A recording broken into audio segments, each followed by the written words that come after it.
The Esso British Touring Car Championship so far has been the spirited jousting of the BMWs. The race-long duel at Silverstone between Frank Sittner, leading here, and his teammate James Weaver thrilled the crowd and put a few thousand on the gate at Thruxton. It also left Sittner as close to rolling the BMW as he's ever been.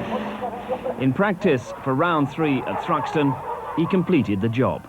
Anxious to match the time of Weaver, Sittner rolls at Allard, and suddenly the prospect of a repeat of Silverstone's enthralling contest has receded. Sittner, the reigning touring car champion, headed back to the pits, followed by a car which had survived comparatively unscathed, but was clearly in no condition for the race, which was barely a couple of hours away. So Sittner had to opt for the spare car, a relatively unknown quantity. There was also the problem that to run the spare, the championship rules, as applied to the packed grid, required another car to drop out. Other runners had problems, and with minutes to go to the start, Jeff Kimber-Smith decided his Class D Toyota wouldn't make it, and Sittner was rescued. Jeff Kimber-Smith's got timing on this one. No, we're in, yes. Yeah. Have you got your helmet? Yes, in the car. So Sittner takes his usual place among the Class B BMWs, hanging off the boot lid of James Weaver. But ahead were the Class A Sierras, and on pole position, inevitably, was Andy Rouse, alongside Tim Harvey. Chris Hodgetts and the second caliber Sierra of Guy Edwards on the second row. 17 laps of Thruxton, and Murray Walker is the commentator. Almost at the end of the parade lap before the rolling start on Thruxton's 2.4-mile lap. 34 starters, 4 classes, and up front, it's the Ford Sierra Cosworths of number 1, Andy Rouse, and Tim Harvey, number 7. Over the line, and Lawrence Bristow comes sprinting through from the 4th row, drops back as they go into the first right-hander, and it's Andy Rouse leading. Chris Hodgetts in second place, Harvey with him, and Dave Brodie up into 4th position, up to the complex. And it's Andy Rouse, Chris Hodgetts in the red Sierra in second place, and Brodie challenging Harvey for 3rd position. Now up to Seagrave, the fast right-hander, 3rd gear, 80 miles an hour. No change at the front. Then on to Noble, the left-hander. And that's Andy Rouse. His car rocking on its suspension at full power. Behind Andy Rouse, it's still Chris Hodgetts in second place. Then Harvey and Brodie. Look for Dave Brodie in the white Sierra. There he is with Rob Gravitt, the winner at Alton Park, number 21, in 5th position. Now out of Village, down to Church Corner, 130 miles an hour. It's Rouse leading, Hodgetts up behind him, then Harvey, Brodie in the white Sierra, Rob Gravitt and Guy Edwards in the twin car to Andy Rouse's leading Sierra in 6th place. Through the chicane, it's Rouse leading, Chris Hodgetts in second place, and then there's a 3-second gap into Allard. Rouse with Hodgetts tight up behind him. Into the chicane. This is the rest of the field coming through. The Toyota Corolla last. And he goes off. It's Leslie Lydiard going off in the Toyota Corolla. Rejoining. And at the complex, Hodgetts is giving Rouse a really hard time. Terrific scrap for 3rd position. And Carl Jones nearly goes off, taking Newman. Now we're in car with the British champion Frank Sittner. Now, do you remember Silverstone? Well, that's James Weaver's BMW in front again, so don't go away, folks. 140 miles an hour on the sweeping curves at Thruxton. James Weaver leads Class B, and number 33, Frank Sittner, is in 16th place behind 14 Sierras and 1 BMW. And at the club chicane, 2nd gear, 70 miles an hour, number 1, Andy Rouse leads, just ahead of Hodgetts. Now the right tyres can win this race, and they're on a mixture of Pirellis, Dunlops and Yokohamas. And now we're in car with Guy Edwards in his Ford Sierra, over 500 horsepower. It'll do over 150 miles an hour. He is in 6th place. Ahead of him, Rod Gravitt, and ahead of him, Dave Brodie and Tim Harvey. And watch the big white needle on the turbo gauge.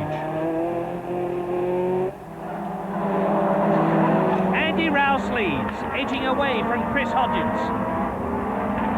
Absolutely flat out. Behind Hodgetts, Brodie is up into third position.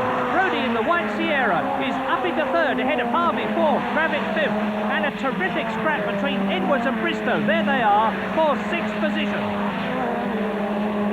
And this is Guy Edwards, 140 miles an hour. He's catching Rob Gravett. Easing up alongside the red and white Sierra. He's going to take him at the chicane. No, he's not. Gravett moves across, takes the racing line, goes into the right, into the left. It's Hodgetts second, Brodie third, Harvey fourth, Gravett, Edwards, Bristow, and just 5 seconds covering the first 7. And Guy Edwards is going for fifth position inside Rob Gravett. Is he going to stay there? Yes, he is. He goes through.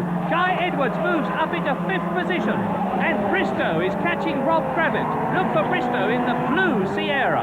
Up to the complex. Hodgetts is second, Brodie third. Harvey there, he is fourth. Then Guy Edwards, Gravett, Bristow, there's Edwards. And Guy Edwards, ex-Grand Prix driver, is really motoring. Now he's after the blue Sierra in front of him. Fourth place, Tim Harvey, with Brodie and Hodgetts ahead of Harvey. And at Village, at 140 miles an hour, Dave Brodie on the left is going to take second place. He's going to take Hodgetts number 15. And Dave Brodie goes through, masterly bit of driving. And look, he is fairly racing away from Chris Hodgetts. Down to the chicane.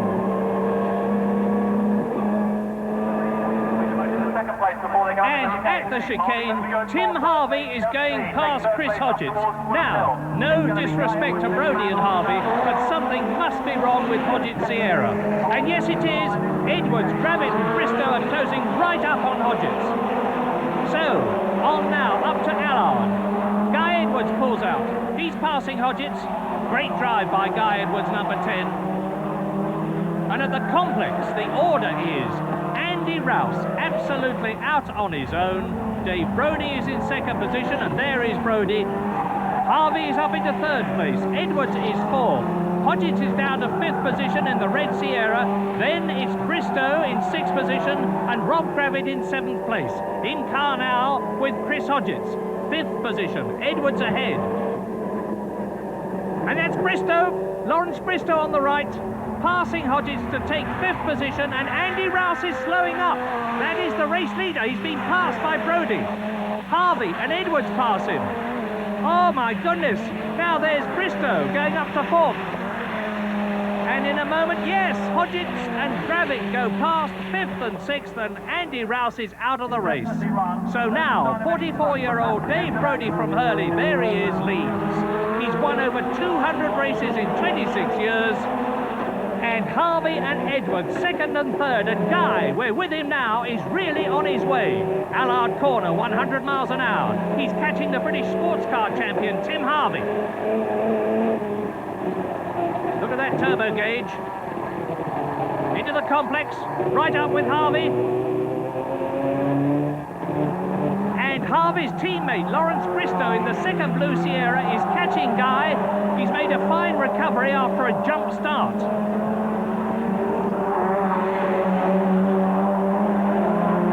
Andy Rouse abandons his Sierra. It's a very poor 1989 for Andy. But Dave Brodie, who's concentrated on the handling of his car rather than speed's got a nice cushion. There's the battle for second, third and fourth. Tim Harvey, Guy Edwards, Lawrence Bristow. In car with Edwards. He can see second place ahead. He's inching up on Harvey at the approach to the chicane. He's got the momentum. It's all going to be down to braking as they come into the chicane. Guy Edwards is going through, but he's lost it. Look at the steering wheel. Guy Edwards goes sideways. Harvey goes on. Bristow moves up into third position. Guy Edwards goes down to fourth, and that will surely have rooted his tyres. And now, number 10, Guy Edwards, down to fourth position, is chasing Lawrence Bristow. And back at the chicane, the class-leading BMWs are at it again. Number 32, James Weaver, leads Class B. He's just ahead of his teammate, Frank Sidner. They're 12th and 13th behind David Pinkley's Pink Sierra. At the complex, Silverstone ended in harsh words when Sidner rammed Weaver, and he's very very close to James again.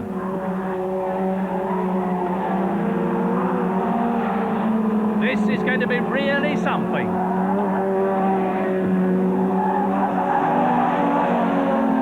They're edging up to Weaver all the time. They've both got to take pick this Sierra, and there's a resigned-looking Chris Hodgins, who could have won here, just as he could have won at Silverstone. And it's obviously an engine problem that's taken the ever-cheerful Chris out. The car was understeering very badly, and a lot of cars came past, and what has happened is a hose has gone, and it was just putting water onto the left front tyre, so terminal understeer plus overheating, so live to fight another day. And there's a fighter in the third of these three cars. Championship leader John Cleland from Peebles in the astounding 220 horsepower Vauxhall Astra. 18th in the race, way ahead in his class and passing John Morris's BMW. And this is the car that's going to be very difficult to beat in the overall championship. It goes like smoke, and John won the brutal Thunder Saloons Championship 3 years running, but he's waving people through. He's waved the BMWs past, and I think I spoke too soon. He's slowing down. They're going past him all the time. Cleland looks in the mirror. He's obviously unhappy about something, the way he waves his hand. He's definitely going a lot slower. And sure enough, there's the problem. Left front tyre punctured, and Cleland is coming into the pits to change it. Well, that's cruel luck, because he was leading his class easily, but it's still close between the BMWs in Class B. James Weaver still just ahead, up to Allard, 100 miles an hour. In car with Frank Sidner, the British champion of 1988. But James Weaver's won both the two races so far this year, and if he can stay ahead of Sidner, he'll be the overall championship leader. So, out of the complex, and Sidner comes up along the inside of Weaver, but you won't get through there, Frank, because Weaver's got the inside line on the right, and he keeps it, and he keeps the lead. On to Seagrave. Now to Noble, and we're in car with Cleland, and you can hear the tyre problem.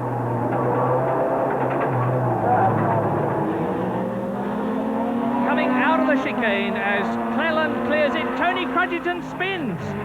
And Crudgeon has already put up the fastest lap in Class D in his Toyota Corolla, 96 miles an hour, rejoins the race. And Guy Edwards spins in 4th position. And I suspect that his tyres are shot after that problem earlier on. Now, this is an in-car replay with Guy Edwards into the chicane. Bristow and Harvey ahead. Out of it. And Guy Edwards loses it, full left lock, but the back of the car spins round. And that's the same place as Tony Crudgeon lost it. Maybe there's oil on the circuit. Anyway, Guy rejoins in 8th place onto the complex. There he is, trying to make up time. And he's lost it again. Now that must be tyres. And Guy Edwards rejoins the course well down the race now. He rejoins with Gravett and Walker and Jerry Marnie. Rob Gravett, Sean Walker and Jerry Marnie, and now Guy Edwards is with them. But ahead, it's really close at the front because there's only 6 seconds covering the first three. Dave Brodie there leading. And there is Tim Harvey. Lawrence Bristow behind him. The teammates in 2nd and 3rd places. Really going well. And smoke from Bristow's car. He goes off over the grass. Is he going to hit the barrier? No. Lawrence Bristow, and I suspect, because there's been a lot of tyre problems, that he's had one too. Anyway, Bristow looks perfectly all right. And Brodie is now coming through. Let's see where Harvey is. Look for the blue Sierra. There it is in the background. And the gap between Brodie in the lead and Harvey second, there's Brodie, is 4 seconds over the line. Dave Brodie, number 19, he's raced all over the world, Macau, South America, the Caribbean, and now he's looking a certain winner here at Thruxton. And with Bristow out, Dave Brodie leading and Harvey second. Up into 3rd place has come Carl Jones, followed by Mike Newman, Sean Walker in 5th position, and Rob Gravett 6th.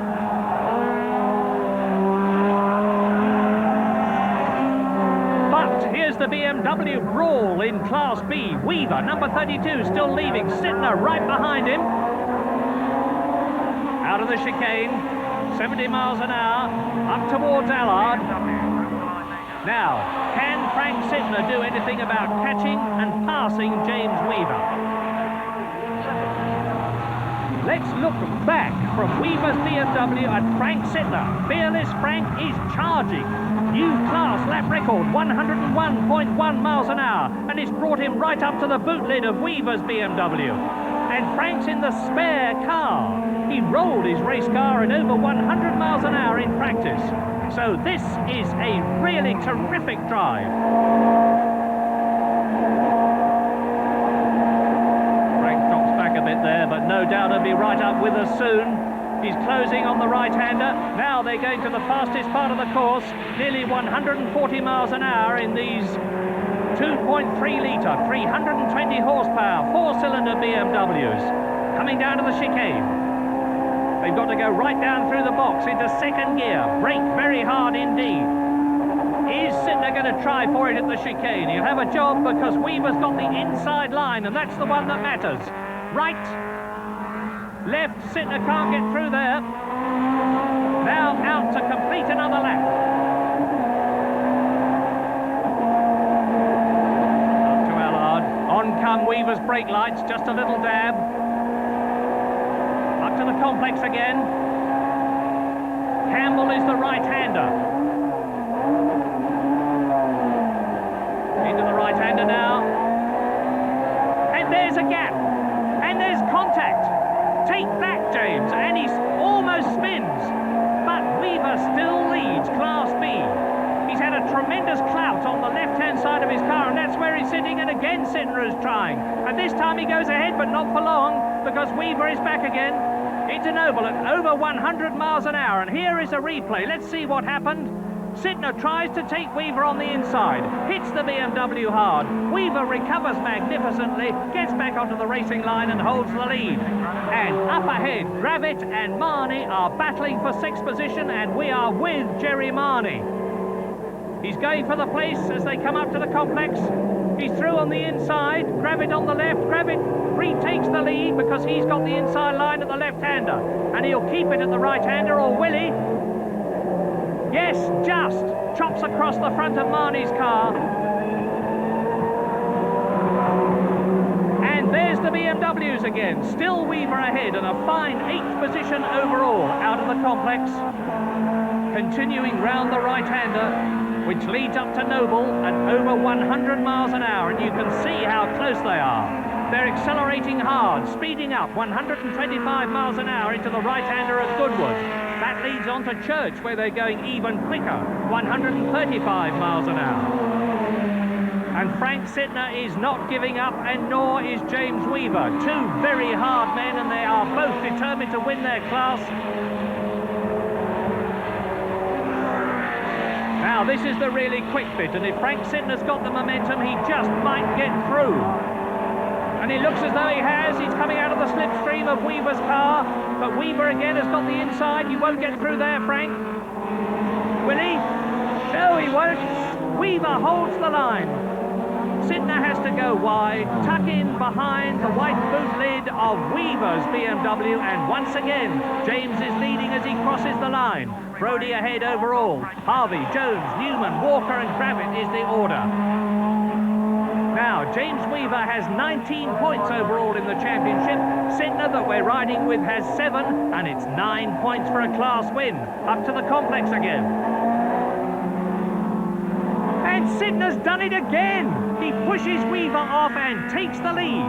Now, was that fair or foul? Well, there'll be a tense atmosphere in the motorhome after that, no doubt about it, because Frank Sittner is well away now, and I don't think that Weaver's going to catch him. This is the last lap for Dave Brodie. Almost home for a great win, his first since 1985, with a new lap record, 105.2 miles an hour, and that would make it 3 different winners in 3 races in the championship. Frank Sittner is undoubtedly going to win Class B. He's only got to complete the lap, but what about that passing manoeuvre? Well, you judge. Sittner tries to take Weaver on the inside. Weaver's got nowhere to go except off the course, but that gave Sittner the class victory. And here he is, almost home at the end of the lap, with James Weaver coming in second in the Class B. There he is, 32, but Dave Brody's race with Tim Harvey in second position. And there's Dave, his distinctive black helmet.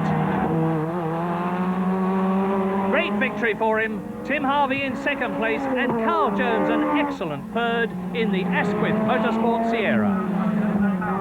Dave Brody then a surprise winner of round 3, and Rob Gravitt coming in 6th to keep his lead in Class A. Class B, though, was Sittner's revenge on Weaver, but the manner of its execution prompted quite a debate. Once again, the crowd were enthralled, James Weaver slightly less so.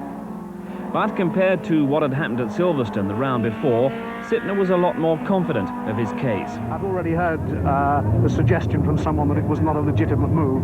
Frankly, if you watch a Formula 4 or a Formula 3 race, you're going to see much worse moves than that. Feelings seem to be a little bit heated after Silverstone. Are they still a bit heated? I think, well, they're not for me, but they could be for other people. You know, I've apologised for Silverstone. You know, I was definitely out of order, and I went on record as saying that I was.